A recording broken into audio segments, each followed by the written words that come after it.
Cierra un momento tus ojos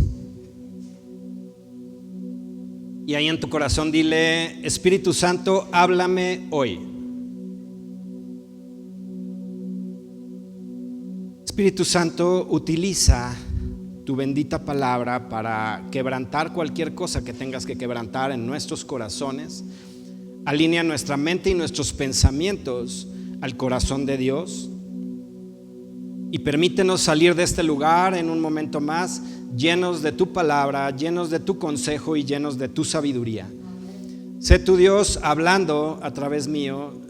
Yo no quiero pronunciar ningún tipo de palabra de sabiduría humana, sino solo aquella que sea inspirada por nuestro Dios. Así que, Padre, tú que conoces los corazones y los escudriñas, evalúa cada corazón y ve si hay alguna situación en él que puede estorbar a tu palabra, y derríbala, quítala y llévatela en el nombre de Jesús, de tal manera que tu palabra pueda caer en esa tierra fértil en donde dé el fruto al 100%. Así que, Padre, abre los ojos de nuestro entendimiento y permítenos recibir tu bendita palabra en esta tarde, en el nombre precioso de Cristo Jesús. Amén. Puedes tomar asiento.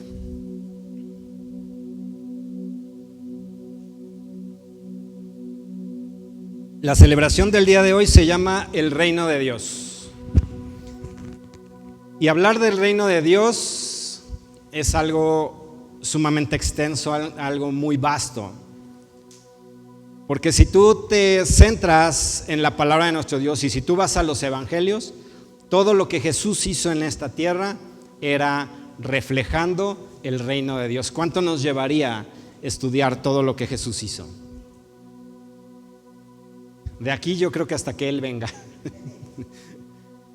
Pero hoy solamente me voy a centrar en algo muy particular, y es que, ¿sabes? Hay un grave problema.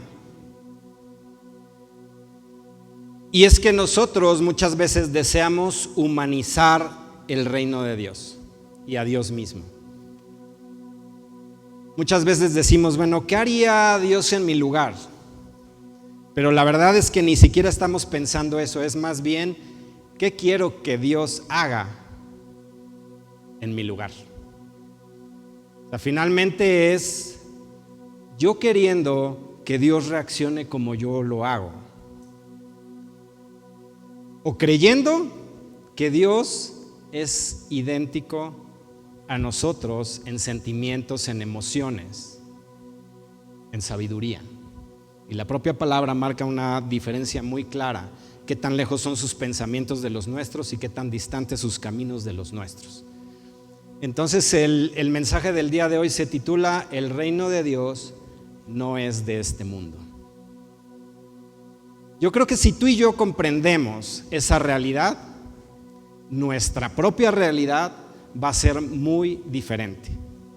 Si tú y yo comprendemos que realmente el reino de nuestro Dios no es de este mundo, vamos a tener una mejor comprensión de todo lo que sucede en el reino de Dios.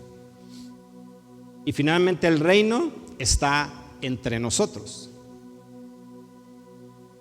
Cuando Juan el Bautista empieza a anunciar a Jesús, dice: el reino de los cielos se ha acercado. Y el reino de los cielos permanece hasta el día de hoy entre nosotros. Y tú y yo somos representantes de ese reino. Debemos entender entonces que el reino de Dios no es de este mundo. Si Dios es espíritu, ¿cómo será su reino? Espiritual. No puede ser un reino humano. Cuando en Hechos capítulo 1, verso 3, ya Jesús resucitó y está hablando con los apóstoles, dice en el verso 3: a quienes también después de haber padecido se presentó vivo con muchas pruebas indubitables, apareciéndoseles durante 40 días. Imagínate toda la revelación que Jesús dio a sus apóstoles en esos 40 días, pero fíjate en qué centró sus palabras: hablándoles acerca del reino de Dios. Él sabía la importancia de que los apóstoles tuviesen claro qué era el reino de Dios, porque tú puedes ver en muchas ocasiones cómo se le acercaban y le preguntaban, y yo creo que Jesús, yo creo que nada más ha de haber movido la cabeza y de haber dicho, híjolas, llevo cuánto tiempo y estos no me captan. Imagínate en esos 40 días lo que Jesús habló con sus apóstoles acerca del reino de Dios. Yo me imagino, porque la palabra de Dios no dice exactamente qué es lo que él habló del reino, pero yo creo que él estaba transfiriendo toda la información diciendo, el reino de Dios opera de esta manera, el reino de Dios funciona de esta manera, el reino de Dios se debe vivir de esta manera y lo estableces así. O sea, cuestiones muy prácticas que los apóstoles deberían tener muy en claro, porque eran los responsables de que ese reino permaneciera. De ahí la importancia que tú y yo debemos de conocer cómo es el reino de Dios. En Hechos, ahí en el mismo capítulo 1, pero en el verso 6, antes de que Jesús sea ascendido y que lo reciba una nube y lo oculte ya de los ojos de los seres humanos, vinieron unos griegos a él y ahí le preguntaban, ¿restaurarás el reino de Israel en este tiempo?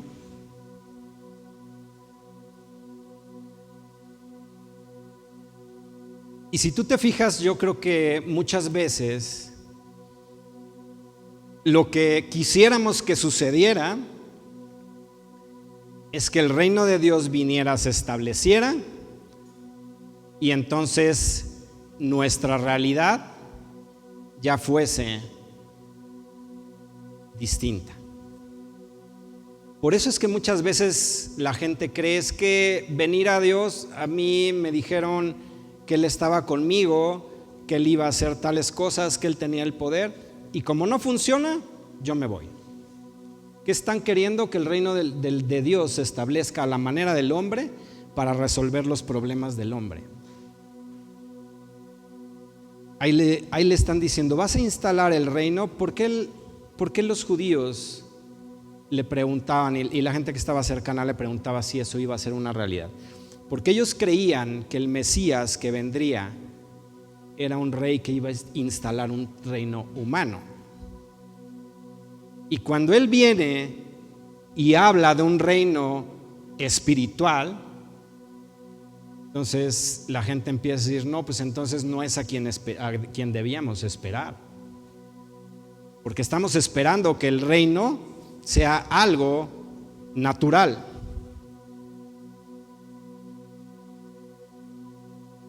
Jesús fue ascendido en ese momento. Después dice de dar ciertas instrucciones por el Espíritu, les da información.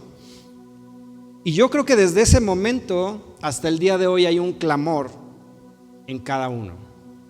Ven, Señor Jesús. No sé si estás de acuerdo conmigo. La palabra de Dios dice, el Espíritu y la esposa dicen, ven. La creación gime por su regreso, por la redención. Yo te preguntaría, y no quiero que me contestes, simplemente contéstate a ti mismo ahí en tu interior. ¿Es legítimo anhelar la venida de nuestro Señor Jesucristo? Dije que no me contestarás. No es cierto.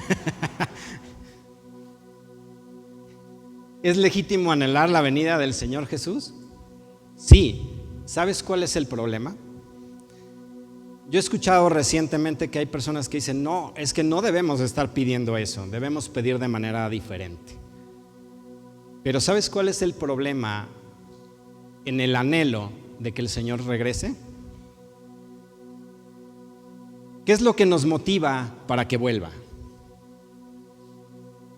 ¿Es un anhelo verdadero en nuestro corazón de reunirnos con Él?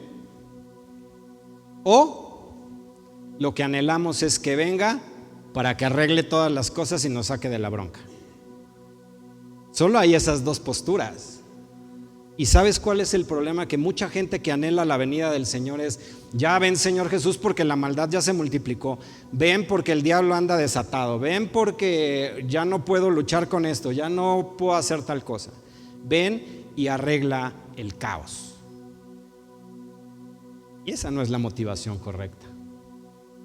Él va a venir y va a hacer eso, claro, después de un poco de tiempo. Ya hablaremos en algún otro momento de lo que va a suceder antes de que se instale el reino de Jesucristo. Pero, ¿qué es lo que nos está motivando a pedir: ven, Señor Jesús? Si es un anhelo verdadero de ya reunirnos con Él, estamos en lo correcto. Pero ese anhelo va asociado a la manera en que tú vives el reino de Dios en esta tierra. Así que es difícil engañar a otras personas diciendo: yo sí anhelo ya reunirme con mi Salvador, cuando nuestras vidas no están siendo un verdadero reflejo de lo que el reino de Dios es. Si nosotros estableciéramos el reino y viviéramos lo que el reino de Dios es, nuestra situación ante el regreso del Señor Jesucristo sería muy distinto. He escuchado también personas que dicen: no, retrasa un poco tu venida porque yo todavía no he hecho lo que me corresponde hacer en esta tierra, de acercar el reino y de que esa realidad realmente se manifieste y de contrarrestar lo que el enemigo está haciendo. No he sido luz en medio de las tinieblas, he sido como esa lámpara pero debajo del almud, no puesta en alto. Entonces es algo para que tú medites: ¿realmente anhelo el regreso del Señor Jesús porque ya quiero reunirme con Él o ya quiero zafarme de las broncas? Necesitamos tener claro este aspecto.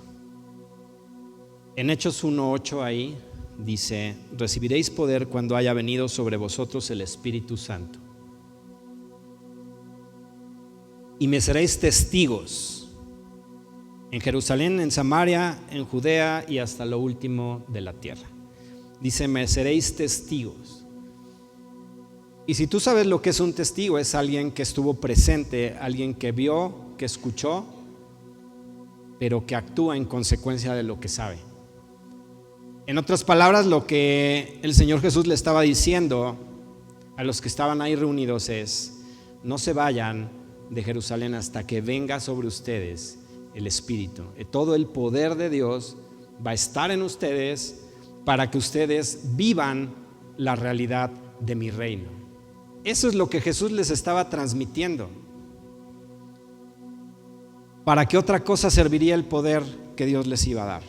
Sino para vivir como se debe vivir el reino sobrenatural, el reino espiritual de Dios. El reino de Dios no es de este mundo. Eso lo dijo Jesús cuando estaba frente a Pilato.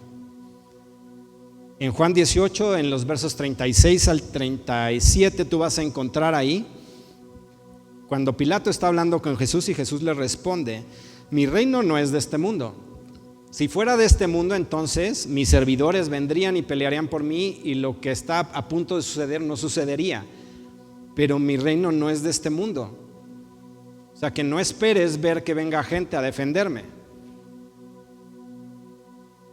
Pilato le dice: luego tú eres rey. Y respondió: tú dices que yo soy rey. Dice: yo para esto he nacido y para esto he venido al mundo, para dar testimonio a la verdad. Pero fíjate cómo cierra esa frase: todo aquel que es de la verdad oye mi voz. En otras palabras, todo aquel que es de mi reino escucha mi voz. ¿Tú escuchas la voz de Dios? Ahora sí quiero que me contestes. Porque si tú eres del reino sobrenatural y espiritual de Dios, tú escuchas su voz. De alguna o de otra manera. Hay muchísimas maneras en las que Dios habla. No solamente esperes escuchar su voz audible. En Juan 17:14 les dice Jesús: yo les he dado tu palabra. He dado testimonio a la verdad. Tu palabra es verdad. Y ahí empieza a decir: y el mundo los aborrecerá porque no son del mundo, como tampoco yo soy del mundo. No ruego que lo quites del mundo, sino que los guardes del mal. No son del mundo, como tampoco yo soy del mundo. Santifícalos o transfórmalos en tu verdad. Tu palabra es verdad. Ahí tú puedes ver cuántas veces Jesús dijo: no son de este mundo, el reino no es de este mundo, no se comporten como los del mundo porque ustedes no son de este mundo. Si son de mi reino, van a escuchar mi voz, van a alinearse a mi palabra, van a caminar de acuerdo a lo que yo estoy hablando y a lo que yo estoy diciendo, y entonces van a poder ser testigos en todo lugar hasta lo último de la tierra, manifestando la verdad de mi reino, la realidad de mi reino. Fíjate qué responsabilidad hay sobre nosotros de poder compartir un reino que no es de este mundo, pero debemos ser congruentes. Si tú y yo no somos de este mundo, ¿de dónde somos? ¿De otro mundo? El reino de Dios.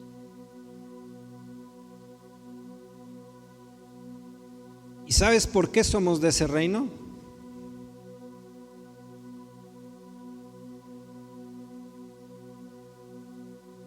¿Sabes cómo accesamos a ese reino? Yo esperaría que sí.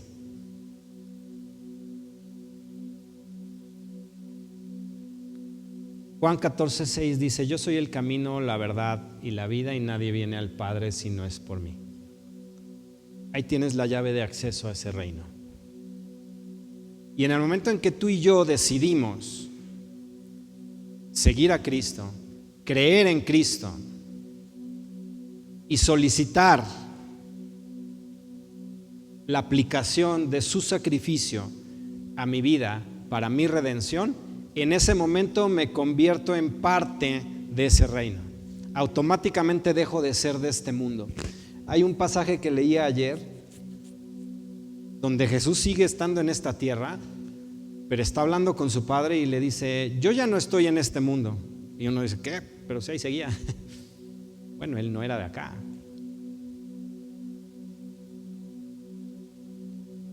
Las cosas de este mundo no lo regían, no lo dominaban. ¿Por qué pudo caminar sobre las aguas? Porque la realidad del reino que hay en la tierra no es superior al reino sobrenatural de Dios. Ese reino es el que vino a establecerse por encima de lo que el reino en la tierra es. De tal manera que esa realidad, nuestra realidad, es la que debe prevalecer por encima de todas las circunstancias y situaciones que se dan en esta tierra. Hace ratito escuchabas a Mariano decir: Dios dice, ¿por qué te preocupas? ¿Por qué te afanas? Diría el salmista: ¿por qué te turbas, oh alma mía? Espera en Dios. Si entendiéramos realmente la realidad del reino al que pertenecemos, no habría preocupación en nuestras vidas, porque entendemos que nuestra realidad es muy superior a la que sucede en esta tierra.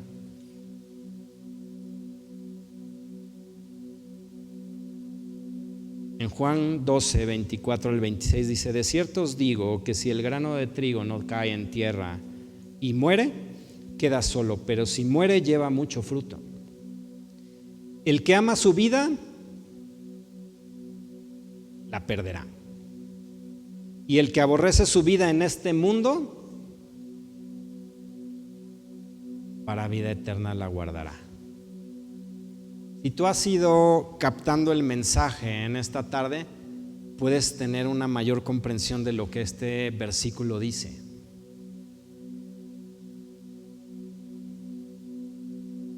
El que aborrece su vida, es decir, el que no la estima preciosa para sí mismo, ha aprendido el principio de la vida eterna. Fíjate que no está hablando, cuando dice el que aborrece su vida, no está diciendo que la tienes que pasar mal en esta tierra, o que te la tienes que pasar de determinada manera, porque si no, no estás demostrando que aborreces o que te apartas. Lo que él está diciendo es, si tú entiendes que no eres de este mundo, que el reino al que perteneces no es de este mundo, entonces, ¿qué vida es la que tú vas a anhelar? ¿La vida y las cosas que suceden a nivel terrenal o las cosas que están en el ámbito de lo sobrenatural? Ahí cambia la perspectiva. Si nosotros amamos lo que hay acá y deseamos vivir nuestra vida conforme a los parámetros que este mundo ha trazado y ha puesto y ha dispuesto para nosotros, ¿qué va a suceder?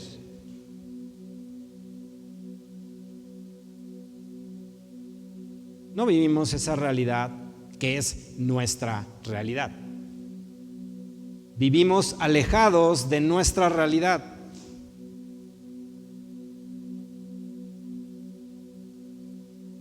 Yo no imagino, como para ponerte un ejemplo tal vez burdo, pero yo no imagino a alguien que tenga mucho dinero en esta tierra, que sea millonario, que viva padeciendo y que diga, ay, no tengo ni para comer.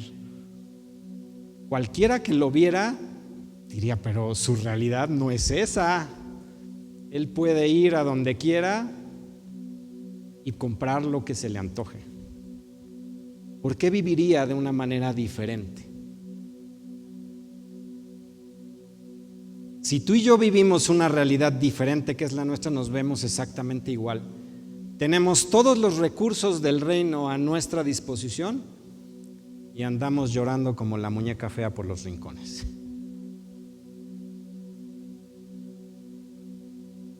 Y nos vemos exactamente igual. No sé si el Padre se nos ha de quedar viendo y a decir, híjoles, estos nomás no le dan chance al Espíritu Santo de que les revele las cosas y prefieren vivir así que vivir la realidad que realmente les corresponde. ¿Cuál es nuestra realidad? Estamos sentados en los lugares celestiales con Cristo. ¿Cómo se ven las cosas desde arriba? Muy diferentes a cuando estás a nivel de la tierra. Nuestra visión debería ser una visión de reino, una visión desde la posición que tú ostentas, la posición que tú tienes, y no andar bajando a una realidad que no es la tuya y desde ahí ver toda la problemática y todas las cosas. Si alguno me sirve, sígame, dijo el Señor Jesús. Y donde yo estuviere, allí estará mi servidor. Si alguno me sirviere, mi Padre le honrará. Hace ratito estábamos siendo orientados a servir por amor y en amor. Dice, donde yo estuviere, allí estará mi servidor. ¿Dónde está Jesús? ¿Tú lo sirves? ¿Dónde estás? A la diestra del Padre. ¿Estás con Jesús? Ese es un motivo y una clave para las que no sirven, que digan, bueno, desde hoy yo quiero servir, porque quiero estar ahí con el Padre y con Jesús. Romanos 6, 5 y 6 habla de nuestra realidad. Dice que fuimos plantados en su muerte, pero también lo seremos en su resurrección. Somos participantes de su muerte, pero también de su resurrección. Y la única manera de morir, y es algo que creo que Mariano también mencionaba hace rato, si tú y yo morimos, entonces viviremos con Él. El problema es que no queremos morir a nosotros mismos cuando ya somos participantes de su muerte. Y ya somos participantes de su muerte, ya morimos. Pero tal vez estamos ahí en la caja dando de patadas.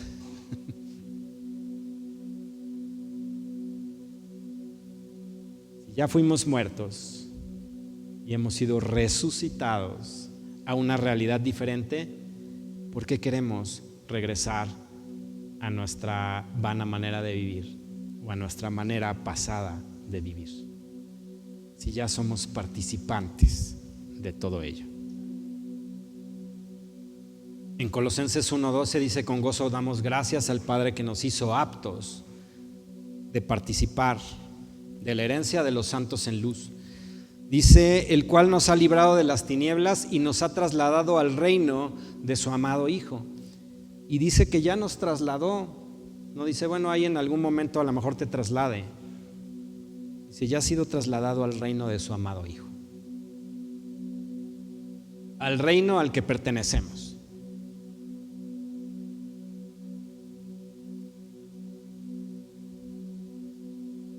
¿Cómo debemos conducirnos entonces en ese reino? Hay una palabra que el Señor traía en esta semana, quiero leértela. Dice: yo soy tu Dios, anda delante de mí y sé perfecto.